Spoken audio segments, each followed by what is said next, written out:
None of the events that are happening in Europe currently have happened without a cause. I think Marine Le Pen said immediately after the Charlie Hebdo killings, none of this has happened by chance. There are a lot of people who bear a lot of responsibility for what is going on in Europe right now, and these people need to be held to account. And it's a combination, in my view, of both political analysts who kept saying that the thing to fear about is the growth of the right wing and a resurgent fascism. It's not thanks to Philip de Winter and Vlaams Belang that the Jewish population of Antwerp is currently under guard from Belgian paratroopers. It's the fact that Belgium has a huge Muslim population. I think Brussels has a 26% Muslim population. This is the cause why. And there are a lot of particularly left-wing political analysts who made a lot of money in a sort of anti-radicalization industry of saying that, no, the real thing to fear was the growth of the far right. At the same time, there were Muslim moderates who were saying things about Anjem Choudary. Whenever Anjem Choudary appeared on the TV, there would always be counterpointed by an Islamic apologist who said that, no, this man doesn't speak for Islam. He's got nothing to do with Islam and Muslims. He doesn't speak for any Muslims. Well, he obviously does. He obviously speaks for those Muslims who are willing to kill and die for their faith, which is why he should have been listened to, and people like him should have been listened to for the past 14 years after 9/11, when something could have been done to prevent the terrorism that's likely going to follow in the year. What has been the tipping point for you? At what point did you decide? I mean, the phrase you used earlier was the die has been cast.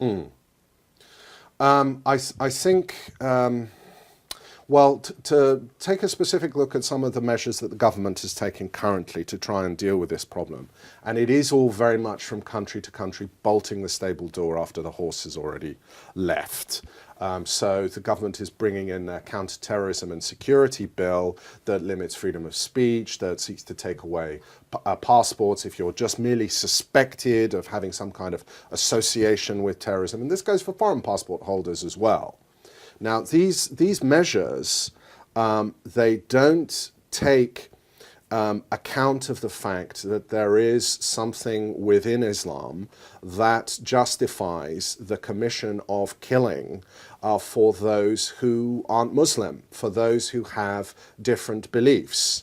And we almost live in a sort of never land now, where precisely because of this fearfulness that I've pointed to earlier, politicians like to maintain that there's two types of Islam. There's the Islam that happens in the Muslim world, where as a result of a cartoon drawn by leftist atheists in France, I think 42 churches were burned down at the weekend in Niger. And there's somehow this sort of Western Islam. This isn't to say that Islam isn't compatible. It is to say that there are certain things within Islamic ethics that justify killing people from having different beliefs.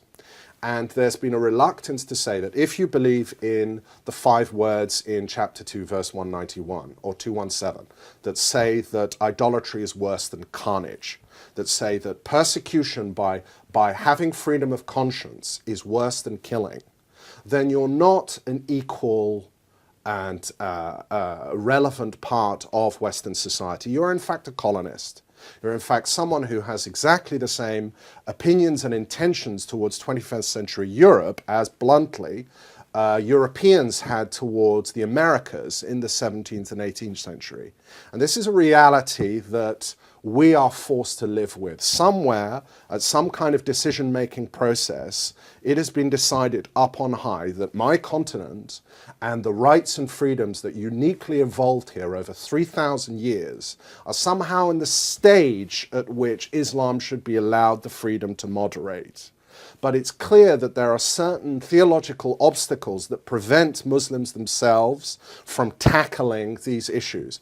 In fact, if they try to do so, it opens themselves up to the threats from takfiris, those who believe that unbelief is something that you can commit murder against, you can kill because of unbelief. It opens themselves up to the same threat. So we have a succession since 9/11, and specifically in this country, according to the Prevent strategy, which this new bill basically codifies and says school workers and health workers can be prosecuted for contempt of court and put in prison if they don't apply. That what we need to be doing is reaching out to moderates and allowing Islam and Muslims to reform their own faith. Well, it's 14 years since 9/11 now, and we've been going on this particular route of just eroding our freedoms, eroding our freedoms, eroding our freedoms. And the ordure from the Islamic stable, the unwillingness of Muslims themselves to tackle those impetuses within their religion that justify murder, are leading to Europeans having their rights and their freedoms destroyed.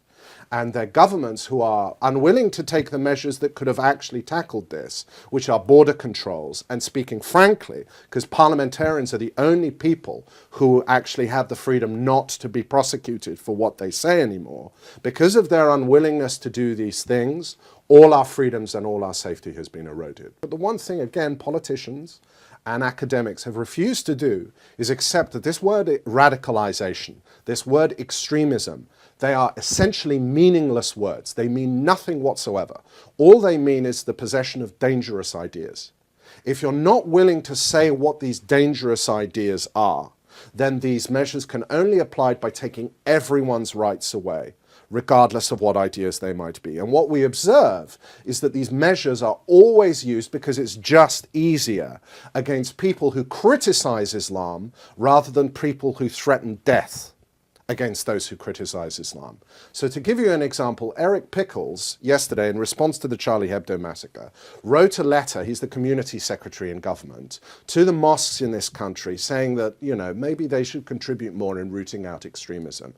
Naturally, they were affronted, and the Muslim Council of Britain said, no, there was this implication that Muslims hold themselves apart. Well, hang on, don't Muslims do a great deal themselves to try and make themselves apart from British society by wearing burqas, by demanding different forms of food, by essentially being babies and saying that they don't want to live in societies where their beliefs are criticized? Well, this is the continent where criticism of religion was invented. No one informed the Muslim Council of Britain that this was the case. This information was new to them. But he said things like, Muslim values, Islamic values are British values.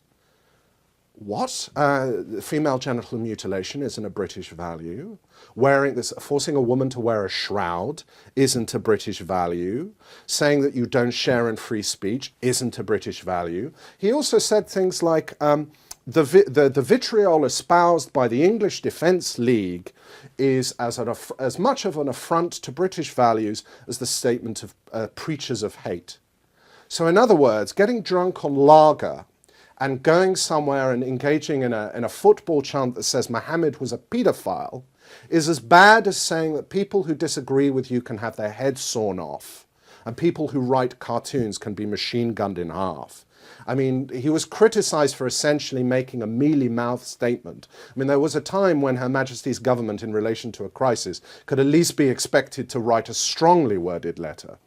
What you're seeing here is actions by government that are trying to demonstrate in an election year that they are busy, that they are doing something to solve the problem. But there's very little evidence that curtailing opinion, say, has any effect on curtailing hate at all. There's a very good article in the Weekly Standard by Dr. Sam Schulman at the weekend, where he looks at Holocaust denial laws, and he indicates, and this is not to do with increase in Muslim populations, the figures discount that those countries that have had Holocaust denial laws like Germany and France, the number of people who deny the Holocaust has increased markedly more than they have in a country like in America that has the First Amendment.